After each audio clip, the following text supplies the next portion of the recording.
El rumbo del país. Presentamos Punto de Vista.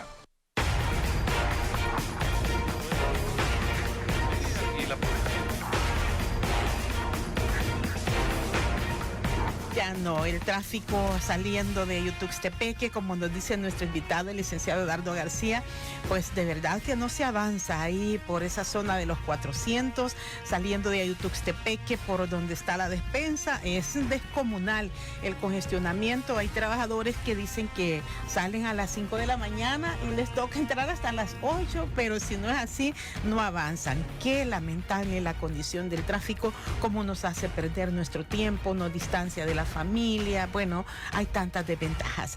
Usted no olvide que podemos construir juntos nuestros sueños. Construyamos desarrollo. Ya puedes encontrar el Super Cemento en El Salvador, Cemento Regional. Pide ya el tuyo al 2240-9900. Y esta mañana de martes 25 de febrero me permito dar la bienvenida aquí en la cabina azul al director de la Asociación Pro Búsqueda. Es una de las organizaciones que ha estado dando mucho seguimiento al método, a todo el proceso de construcción de la Ley de Reconciliación Nacional y Justicia Restaurativa. Está con nosotros en esta cabina azul el licenciado Eduardo García. ¿Cómo le va? Buenos días. Un gusto, como siempre, estar aquí. Gracias. A buena mañana. Sí, verdad, madrugando. Sí. Pero qué bueno, Eduardo, que pudo estar con nosotros esta mañana, especialmente en esta semana que es estratégica. ¿Cuál es la expectativa que tienen como organizaciones de este proceso de socialización que comenzaron los miembros de la Comisión Política, encabezados por el presidente de la Asamblea Legislativa, del anteproyecto de Ley de Reconciliación Nacional y Justicia Restaurativa? Bueno, la verdad que ha dejado mucho que desear. La Sala de lo Constitucional fue enfática en su sentencia, y hoy que vuelve a estar de moda las sentencias de la Sala y el obligado cumplimiento, sí. Yo pongo encima de la mesa también que esta sentencia de inconstitucionalidad tiene casi 4 años de haberse emitido y de no ser cumplida, y 2 prórrogas improrrogables. Y posiblemente, y lo anuncio desde ya, pueda ser que haya una tercera prórroga, porque el producto que va a sacar el licenciado Ponce, el presidente de la Asamblea, es nefasto. Tanto así, licenciado, ¿cree que no hay aspectos rescatables del anteproyecto que están socializando? Bueno, hay de los 5 anteproyectos que han presentado, ¿verdad?, que ninguno todavía tiene la calidad de propuesta de ley, porque no ha sido pasada al plenario, introducida en la Asamblea por los mecanismos administrativos, con los procedimientos, que es la firma de un diputado. Ahora lo que tienen es una propuesta. Si no es un dictamen, ¿verdad? Exacto, necesitan un dictamen, subirlo a la plenaria, primero introducirlo como pieza, ¿verdad?, como ley que no está introducida, y luego con un dictamen subirlo a la Asamblea y aprobarlo. Falta todavía la introducción como pieza de... Así es, y eso lo pueden hacer el mismo jueves en la mañana. Exacto, sí. A lo que voy es que sí tenían una propuesta de ley que había seguido ese mecanismo, que era la que habían elaborado precisamente las víctimas del conflicto armado de ambos bandos beligerantes, y que sí estuvo avalada por la firma del diputado Martel, del CD precisamente, ¿verdad? Solo él lo firmó. Solo él lo firmó. Estaban, dice usted, en esta propuesta que tenía iniciativa de ley, estaban las posiciones de familiares de las víctimas del conflicto armado en los 2 bandos, tanto combatientes de la antigua guerrilla como del ejército. Así es, igual que Pro Búsqueda busca niños desaparecidos del conflicto armado, no hace distinción si fueron reclutados forzosamente, utilizados como samuelitos o en casa de seguridad del FMLN, como que fueron arrebatados de los brazos por elementos de la Fuerza Armada. O sea, esta es una realidad, yo la pongo en blanco y negro encima de la mesa, aquí no hay que ser apasionado, ¿verdad? Y ambos cometieron exceso, y ambos tienen que corregir y responder por eso. Lo que no se vale es el planteamiento que hace Ponce, el presidente de la Asamblea, el PCN, en esta ley. Él no quiere a los responsables que guarden prisión de los que cometieron estas barbaridades de asesinatos, masacres, violaciones, secuestros, etcétera. No quiere a quien ordenó, no quiere al intelectual, quiere a la persona de a pie que respondió ante su superior por hacer esto. Y eso es terrible. Eso no es reconciliación. La reconciliación es el que responda, el que tiene la responsabilidad. La persona imprescindible para cometer el hecho, el soldado o el guerrillero que se oponía, simplemente era apartado y lo sustituiría a otro. La orden se llevaba a cabo. El superior, fuera de uno o de otro, que promovió estos excesos, estos abusos, estos crímenes de lesa humanidad, son los responsables y esos serán los que tienen que ir a los tribunales. Hasta hoy en la normativa, en este aspecto de responsabilidad de intelectuales, ¿qué es lo que establece el proyecto que estaban socializando ayer, Eduardo? Bueno, precisamente eso, si quieren le puedo ver en los principios rectores de la ley, sí. Concretamente en el principio de individualización de la responsabilidad dice, es atribuible el hecho punible al autor inmediato, así como al cómplice, no a la persona que ordena, no a la persona que genera la orden, ¿verdad? Sino a quien la ejecuta. El cómplice no se puede considerar. El cómplice puede ser otro superior que simplemente ocultó las evidencias, ¿verdad? Para que se cometa en la Fuerza Armada existe un principio que dice que una ley que es ilegal no debe ser obedecida. Pero ahora explíqueme quién tuvo la oportunidad de, ante órdenes ilegales, que no las obedeciera, no estuviera obligado a obedecerlas. Entonces, por tanto, el responsable es el que dio la orden. El responsable es el que garantizó que se ejecutara y no necesariamente el soldado o el guerrillero. Y partiendo de este escenario, como usted dice, al dejar de lado esta propuesta original que contaba con la firma del diputado Samuel Juan José Martel, digamos, ¿qué pueden esperar las organizaciones con la propuesta que, como usted dice, no es un proyecto de ley porque todavía administrativamente no se ha cumplido, pero qué esperan? ¿Van a rescatar algo de la propuesta o será que esta tercera prórroga que se vislumbra puede ir por un nuevo proyecto? Para que se entienda un poquito, yo creo que podemos hacer una breve reseña histórica, ¿no? Está bien. En el 2016 se decreta inconstitucional la ley de amnistía. Pasa un año y se le ordena a la Asamblea Legislativa que es inconstitucional la ley de amnistía porque le niega a las víctimas de ambos bandos, porque esta es otra historia que se ha manejado nefastamente, ¿no? Que es que era la justicia para unos o para otros. No, sí. Decían víctimas del conflicto armado, ahí no ha habido discriminación. Sí. Y la sentencia es clara, ¿no? Y pasó un año y no hicieron nada. Hubo una revisión de sentencia y hubo un desacato claro. Eso es una desobediencia a la sala. Pasó un segundo año, estamos en el 2017 y tampoco hubo una segunda revisión. Fue hasta el tercer año en que se creó una comisión ad hoc 5 días antes de que la sala de lo constitucional volviera a revisar cómo iban los avances de esta ley, con lo cual perdieron 3 años. Pidieron una prórroga el año pasado, en noviembre, que se vencía el plazo, y ahora se vence esta prórroga. El 28 de febrero, ¿verdad? La primera comisión que se creó en la Asamblea Legislativa estaba formada por personas que habían sido señaladas por el cometimiento de crímenes de lesa humanidad o personas que de alguna forma habían tenido un grado jerárquico dentro del conflicto armado y su participación activa. Por tanto, es como poner a legislar una ley de anticorrupción a corruptos, que ya lo hacen en la Asamblea. O a poner a hablar de cómo vamos a sancionar el narcotráfico, hablando con los narcotraficantes, ¿verdad? Eso pretendieron. De ahí sacaron un producto y otro, hasta 5. Y luego, señor presidente de la Asamblea, decidió que a través del ex procurador de Derechos Humanos, Óscar Luna, ellos tenían que cumplir esta sentencia para que se cumpliera en febrero y crearon otro producto. Nosotros le hemos mandado 5 notificaciones para que formemos una comisión dentro de la Asamblea en la que podamos ver el articulado, porque la sentencia dice con la participación de las víctimas y sus representantes. Y la participación no es programar un foro donde voy a llevar a la gente a que me cuenten sus experiencias de vida. Participación implica elaboración de la ley. Y en eso nos han tenido al margen a las organizaciones y a las víctimas.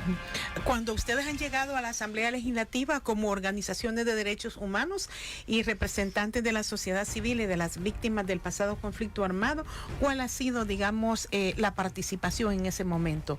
¿Han tenido reuniones con la subcomisión política que originalmente estaba trabajando el proyecto? No lo han negado. La única reunión que tuvimos fue con una comisión, con la Comisión de Derechos Humanos y Justicia, que en un principio abordó este tema, y luego con una comisión especial que se creó precisamente para elaborar esta ley.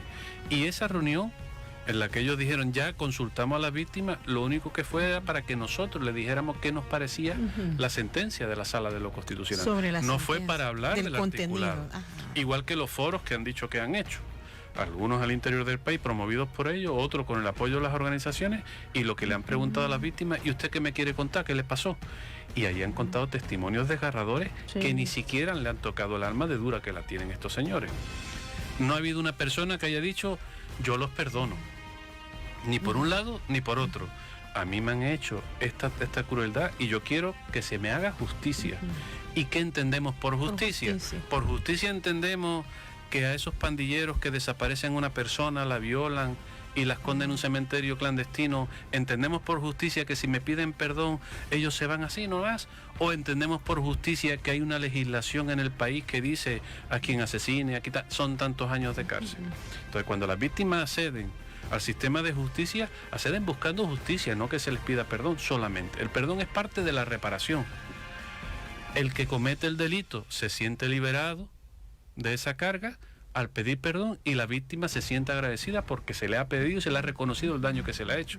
Pero así como fue el atentado con el Papa fue a ver a la persona que le metió un disparo en el estómago en el Vaticano y le dijo: yo te perdono. Pero después se cerró la puerta de la cárcel y siguió el proceso penal. Eso es lo que pide la víctima. Esos serían como los lineamientos. En la ley se establece, licenciado, según lo que ustedes han revisado, el órgano de investigación será la Fiscalía. Así es. Y hay los órganos de juzgamiento decían que será en el marco de toda la ley procesal penal que tenemos. ¿Eso cómo lo ven ustedes? ¿Puede ser un punto de inicio importante? El problema es que hacen una mezcolanza. Por ejemplo, ponen el Código Procesal Penal el Código Penal del 73 y reconocen, porque en ese momento fueron el que estaba vigente cuando se cometieron estos delitos, ¿verdad? No ponen el código actual. Hay muchos delitos que no están reconocidos ahí, pero aplican la terminología de los códigos actuales, ¿verdad? Porque dice, bueno, al menos en el documento, ellos hablaban que dice que el marco de juzgamiento será el órgano de juzgamiento será basado en el ámbito de aplicación de la ley procesal vigente en nuestro país. No dice en el momento del cometimiento, sí lo dice. Tiene que decir en el momento del cometimiento del delito. Entonces el que estaba vigente es el del Código Procesal Penal, Código Penal del 74. Del 73 empezó la forma, en el 74 se quedó ya avalada la reforma, ¿verdad? Entonces, por ejemplo, en el caso de la desaparición de niños, el aplicable sería la sustracción del cuidado familiar, no el secuestro ni la desaparición. Entonces, no es una ley que ponga al centro a las víctimas, sino es una ley que prioriza lo que hizo el victimario. Hay una participación, estamos hablando hoy sobre el proceso de formación de la Ley de Reconciliación Nacional y Justicia Restaurativa que está en la Asamblea Legislativa. Buenos días, ¿de dónde llama? En la número 2, sí, perdón, Miguel. En la 2, adelante, le escuchamos. ¿Aló? Sí, adelante. Sí, muy buenos días. Buenos días. Quiero saludar a todos los oyentes de la YSKL y a la vez dar mi opinión. Sí. Todas las organizaciones que dicen que velan por los derechos humanos tienen detrás de la mano una bandera que se llama FMLN. Todas son afines. La persona que tienen ahí ustedes a lo mejor está afiliado al partido, pero cuando se les olvida cuántas madres perdieron a sus hijos que fueron soldados, fueron guardias nacionales de la PN y de empresarios, incluso hasta sus mismos gente mataron a don Roque Dalton, un idealista.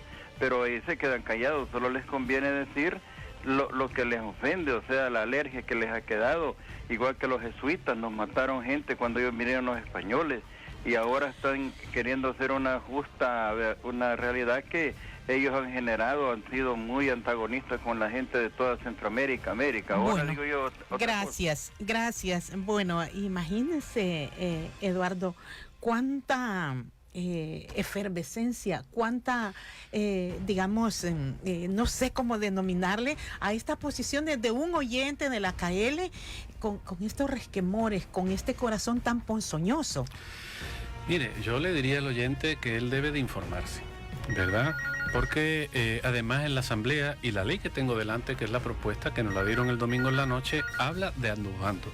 En internet, que hoy todo el mundo podemos acceder a través de un celular, debería descargarse la sentencia de inconstitucionalidad de la ley de amnistía. Y dice literalmente: solo crímenes de lesa humanidad, aquellos que fueron atroces y dañaron. Aquí no hay eximientes ni para la guerrilla, ni para la Fuerza Armada, ni para la Guardia Nacional. Esto es por lo que él decía, ¿verdad? Claro. Madres de soldados, y no, todos estos casos, si son calificados como de lesa humanidad, serán, y si logra la ley, ¿verdad? El tema está en definir qué es un crimen de lesa humanidad. Un enfrentamiento entre efectivos del Estado, fueran de la policía, la guardia o el ejército, con la guerrilla, el que mataba al guerrillero o el guerrillero que mataba al soldado es parte de la guerra. Ahora bien, la diferencia está cuando cualquiera de ambos bandos estaba herido y era ejecutado extrajudicialmente. Eso es un crimen de guerra y eso la ley lo contempla y es sancionable. Ajá. Por eso, ¿El proyecto actual lo ha incluido? Claro, Ajá. es que nunca estuvo excluido. Esa fue, mire bien, para que el señor entienda, las personas afines, como él dice, ¿verdad? Sí, porque sí, yo no sí. estoy afiliado, pero las personas afines sí, al FMLN o afines a la Fuerza Armada, ambos se han preocupado muy bien de decirle a las personas que le oyen que esto solo va a sancionar a los de su bando y han creado esa polarización, Sí. dejando de lado a las víctimas que sufrieron lo que hicieron uno y otro. Y la ley es para eso precisamente. Sí. No es para los que cometieron, sino Sí, para los que sufrieron. Como decía usted en la parte introductoria, se trata de las víctimas del pasado conflicto armado. Y cuando decimos víctimas, no estamos especificando que es de uno o de otro bando. Dígame dónde dice que Ajá. solo es para uno, para Exacto. otro. O dígame en la sentencia. Y como decía Eduardo, es bueno que nos informemos, que leamos un poco qué contiene esta propuesta. Probablemente no sea la que se apruebe con base a un dictamen por todo lo que han planteado los representantes de las organizaciones de derechos humanos en nuestro país. Ha habido participación también de representantes de organismos internacionales, porque escuché que la Asamblea tenía ofrecimientos de apoyo. Efectivamente, Naciones Unidas, el Alto Comisionado para los Derechos Humanos de Naciones Unidas ofreció asesoría, acompañamiento y mediación en este tema que levanta estas pasiones, porque todavía el país está altamente polarizado. Sí, el cuando conflicto armado escuchamos... realmente no ha terminado, ¿verdad? Siguen ambos bandos beligerantes en la Asamblea Legislativa y por tanto también hacen dictámenes con ese sentimiento, ¿verdad? Sí. Esas son de las cosas que habrá que cambiar. Hasta ahora no se ha aceptado ese ofrecimiento. En su momento aceptaron el ofrecimiento para que hubiera un alto al fuego y hubiera una comisión de la verdad, ¿verdad?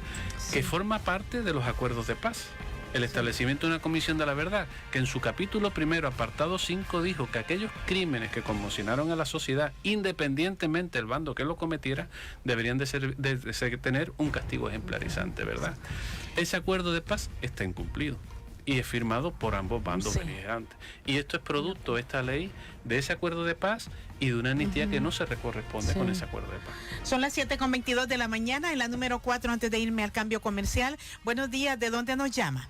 Buenos días, aquí del mercado de San Salvador, aquí estoy. Adelante, adelante. Mire, yo tenía un vecino que era, ¿cómo se llama? Carpintero. Y trabajaba en la Guardia Nacional. Pues una vez lo tuvieron preso porque el comandante le puso un rifle y le dijo que tenía que ir a combatir.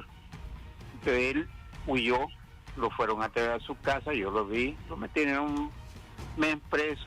Y él dijo que no, que Dios no le permitía matar. Entonces se regresó a su casa, lo oyeron a traer y por último, para no cansarlos, al señor lo dejaron de carpintero.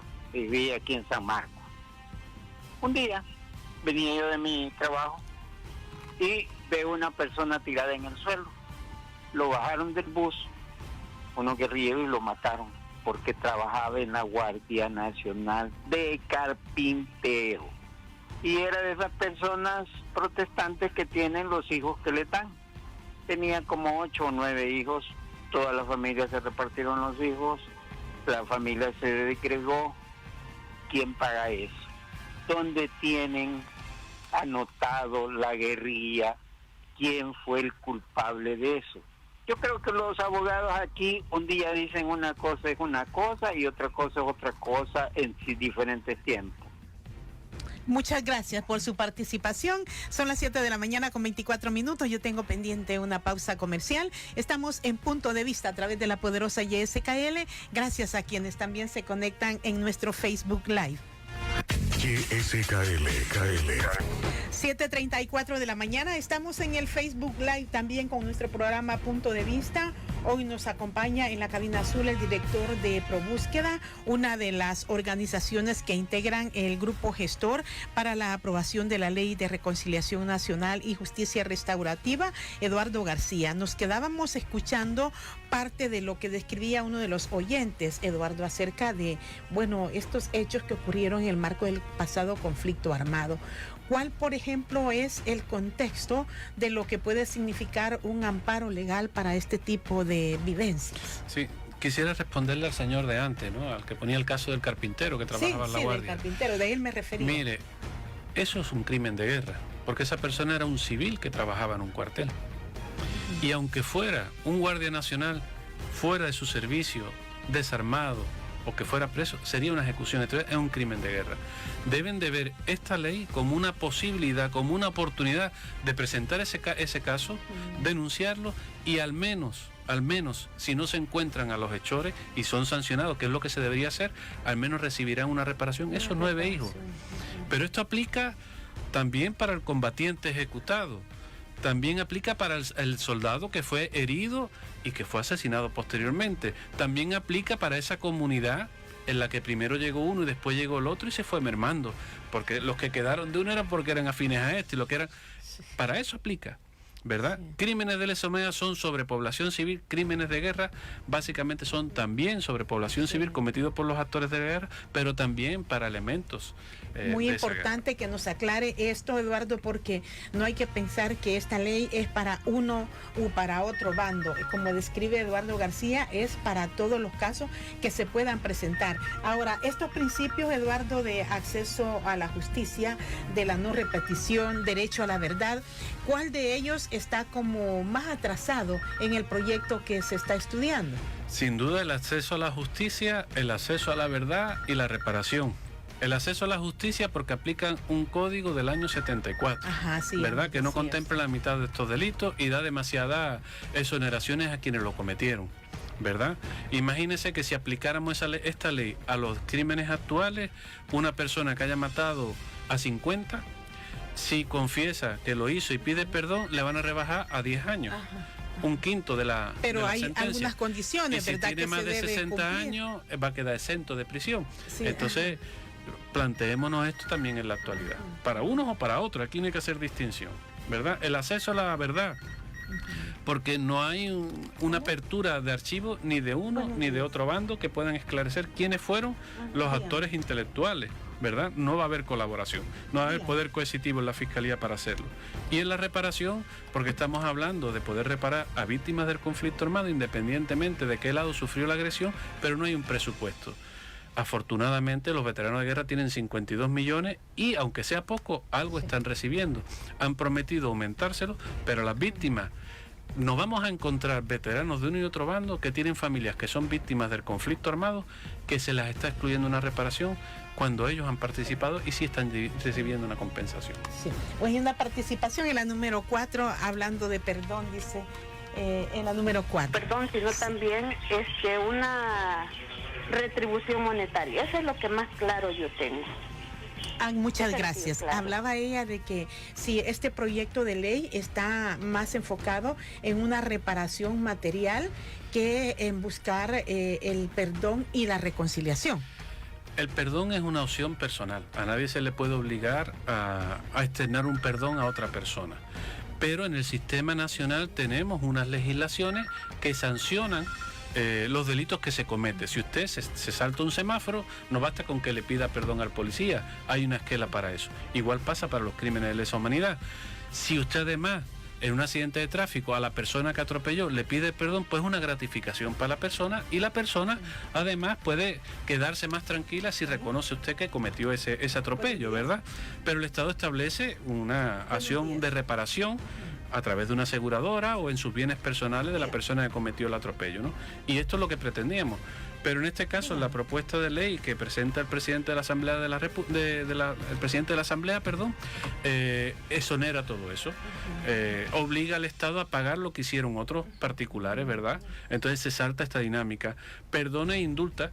Obliga a la víctima a perdonar y la víctima perdona si lo desea. Pero ¿es obligación o se establecen unas condiciones? ¿Hay un papel del órgano investigador para este perdón? Vaya, le pone demasiados impedimentos a la Fiscalía para que pueda investigar.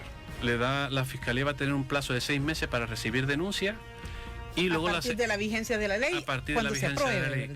Y cuando recibe ese listado de denuncias, la Fiscalía va a decir, esto sí los voy a investigar y esto no. Con lo cual ya la estamos sacando de su papel como Fiscalía que se debe a todos los ciudadanos por igual, porque no podemos, constitucionalmente no hay distinción de personas ante la ley. todas somos iguales, así es la teoría, ¿verdad? Con lo cual ya eso es una inconstitucionalidad.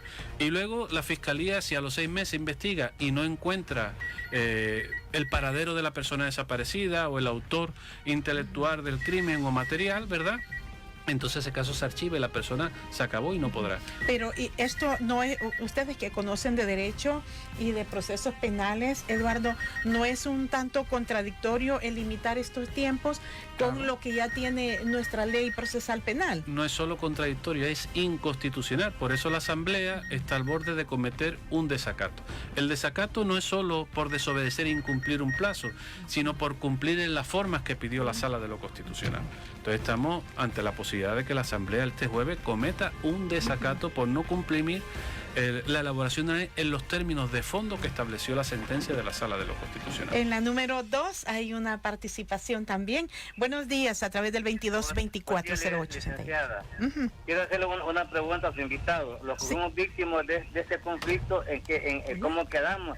Y si este señor que está ahorita en cabina, ¿no cree usted que lo que debemos de estar en esa posición sería lo que fuimos víctimas? No usted que tal vez no participó, no sé, pues. ¿Y usted por qué no ha participado? Porque entiendo que han estado las organizaciones llamando a las víctimas. ¿Por qué no ha podido ir? ¿Con quién se ha conectado usted? No, más que todo, el señor, como que si ella tiene... No, usted le preguntaba a usted con quién ha buscado, pues, como víctima algún amparo legal. ¿Qué ha hecho usted para enrolarse en este proceso? Han andado ahí buscando ayuda, pero lo que pasa es que dicen, no, váyanse por el fulano. O sea, pues, ¿A dónde ha ido? ¿A dónde ha ido a buscar ayuda?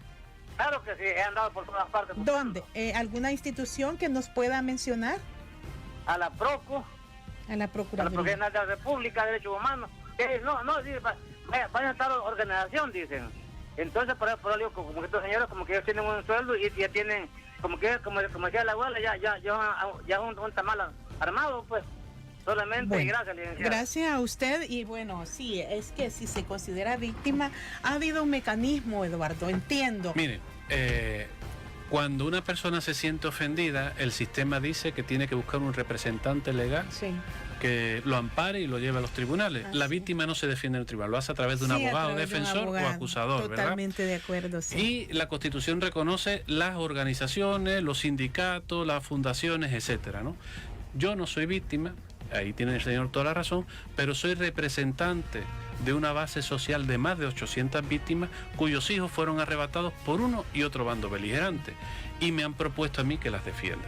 Entonces no hay ninguna ilegalidad en esto, ni hay ninguna incoherencia en esto. Además, ProBúsqueda, Eduardo, ha hecho importante trabajo y es la asociación a la que usted representa con esto de ayudar a encontrar a los niños del pasado conflicto armado. Así es, en eso quería ir. El Estado, el gobierno, los diputados, el sistema, como denuncia el señor, y tiene toda la razón. Él ha ido a un montón de sitios donde tienen la obligación de ayudarle y no le han ayudado. ProBúsqueda ha hecho lo que el Estado se ha negado a hacer. Y lo ha hecho porque al final las organizaciones, así como la gente de la colonia que no le llega el agua, se organizan, crean un comité y ponen una demanda y consiguen que le llegue el agua. Así han hecho las personas cuyos hijos fueron desaparecidos. Entonces yo le recomiendo al señor que espere a que salga esta ley porque ya no va a tardar mucho. Que espere a que se cree, que se cree esa comisión de búsqueda de adultos, de niños desaparecidos, ese comité de reparación para que vaya a inscribirse, porque ahí van a tener la obligación desde el Ejecutivo, desde el Legislativo y desde el Judicial de atenderle cosas que no han hecho hasta ahora. El señor debe entender que él tiene derechos constitucionales de acceder a la justicia, a la verdad y a la reparación como cualquier otro ciudadano, independientemente de quien le haya causado el daño. Y eso es lo que estamos defendiendo las organizaciones y denunciando a un Estado indolente que no ha respondido ni ante uno ni ante otro. Únicamente ha respondido ante veteranos porque tiene a sus representantes de un lado y de otro en la Asamblea Legislativa que han facilitado eso, pero no han defendido a quienes sufrieron el daño o a las personas que siendo familiares de veteranos de guerra de uno y otro bando, sufrieron por uno y otro bando, ¿verdad? Estamos hablando de la población civil que nadie ha respondido por ello y que el Estado tiene un deber. Esta semana es crucial, Eduardo, para que se pueda definir qué pasará con este marco legal. El proceso de socialización, dijeron los diputados, continuará hoy por la tarde. ¿Cree que este proceso contribuirá a definir aspectos que se puedan rescatar o a definir también, bueno, vamos por retomar elementos y solicitar una nueva? En ninguno de los foros ni consultas que han hecho han presentado este documento, ni ninguno de los articulados que se han propuesto. Sí. Fue hasta el domingo en la noche que a través del diputado Martel, el presidente de la Asamblea decidió darle el documento para que nos lo hiciera saber a nosotros. Lo hemos leído a la carrerita ayer y hoy en la tarde van a hacer una consulta. Y la consulta, la metodología de la consulta es la siguiente: como van a venir muchos, me dan por escrito qué es lo que quieren que pongamos y nosotros vamos a valorar. Dígame qué discusión ha habido de esta ley. Pero la de ayer fue diferente. Vi que había una mesa y después estaban reunidos con diplomáticos, la comisión. Y le dieron a conocer a los diplomáticos esta ley. No le recibieron propuestas, ni cambios, ni mejoras, ni nada. Y en todo caso, que le hayan recibido algún consejo de los diplomáticos, en su mano queda tenerlo en cuenta o no tenerlo. Esto ya es un producto hecho. Ya es una carta al Niño Dios elaborada donde los exonera a ellos y responsabiliza a los que estuvieron bajo su mando. Y hay, por ejemplo, aspectos, digamos, nucleares en lo que ustedes van a decir, esto hay que cambiarlo, por ejemplo, en esta consulta de hoy por la tarde, Eduardo. Sí, no le pueden limitar en un crimen que es imprescriptible, que nunca se va a vencer, no le pueden limitar a 6 meses a la Fiscalía la investigación. Sí, pero eso no prescriben los de lesa humanidad. Sí, pero lo mandan después de 6 meses, lo mandan a archivo y lo prescriben de facto. Y eso es inconstitucional y atenta contra todos los tratados internacionales que esta misma Asamblea ha suscrito y ha garantizado. ¿Sí? En cuanto al órgano de juzgamiento, decía usted también que tienen un proceso, un periodo.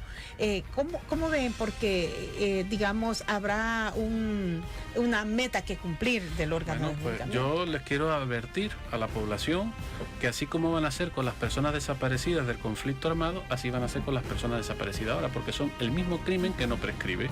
Pero si el Estado establece un precedente que 6 meses yo investigo y no encuentro al desaparecido o la desaparecida, eso va para el archivo y nadie se lo va a buscar, que es lo que está pasando ahora de facto. ¿El componente de reparación material creen que está razonablemente planteado en la ley? No, si aquí, mire, aquí han dicho que se van a dar facilidades para la compra de vivienda a aquellas personas que las perdieron y no está el fondo para la vivienda que hace eso. Puede pensarse que hay un principio. Pero no hay un presupuesto que diga, ni dicen de dónde van a sacar los recursos para esto. Queda a discreción de disponibilidad de fondos del Estado. En el consejo que se crea estará el Ministerio de Hacienda. Cuando la ley se crea, no le establecen de dónde van a sacar los fondos. Por tanto, es una ley inaplicable porque no tiene fondos para aplicar. Y cuando uno pone la coletilla que los fondos para aplicar esta ley quedarán a discreción de la disponibilidad financiera que tenga el Estado nunca va a tener dinero. Nunca va a tener dinero. Cuando empezaron a debatir la ley para indemnización de veteranos de guerra, le metieron esa coletilla. Y si no es por la lucha que han hecho de calle veteranos de guerra, ellos no hubieran conseguido los 52 millones. Las víctimas del conflicto armado no se van a tirar a la calle porque la mayoría de ellas son ya ancianitos que no pueden ni moverse, ni tienen los recursos, ni quienes los amparen. Por eso necesitan de gente que vengamos aquí a denunciar esa atrocidad que están haciendo con su padre, con su madre, con sus hijos, con sus nietos. Y las organizaciones estarán entonces dispuestas a solicitar una nueva prórroga, a apoyar un planteamiento de esta naturaleza. La tienen que solicitar la Asamblea Legislativa y aceptárselo a la Sala de lo Constitucional. Pero ustedes estarían de acuerdo, Eduardo. Miren, yo estaría de acuerdo si de verdad saliera un producto mejor que es este y respondieran por las personas que han muerto sin acceder a la justicia desde hace 4 años para atrás. Todo lo que sea mejor que esto merece la pena de espera de 3 meses, pero con garantías. Y yo creo que la sala estaría en disponibilidad de dárselo. Bueno, vamos a esperar lo que ocurra entonces hasta el próximo día viernes y de lo que suceda también hoy por la tarde. Eduardo García es el director de la Asociación Pro Búsqueda, integra este grupo promotor para la aprobación de la Ley de Reconciliación Nacional y Justicia Restaurativa. Gracias por habernos acompañado y por compartir aspectos claros de esta normativa a la que aspiran ustedes. Ha sido un placer y me despido animando a las personas que se hayan sentido ofendidas porque se le haya ejecutado, desaparecido, asesinado un familiar, independientemente de quién cometió ese delito, que puedan interponer sus denuncias y que por fin accedan a una reparación y a la justicia. Eso lo hemos promovido desde las organizaciones sociales de las víctimas del conflicto armado y nunca se ha hecho la distinción de esto. Esa idea se la han vertido a aquellos que han elaborado este producto y que quieren llevarse entre las patas a quienes ejecutaron esas acciones y no a quienes dieron las órdenes de uno y de otro lado. Bueno, finalizamos nuestro programa Punto de Vista. Les reiteramos que en breve esta entrevista con Eduardo García de la Asociación Pro Búsqueda estará en nuestro periódico digital radioyskl.com.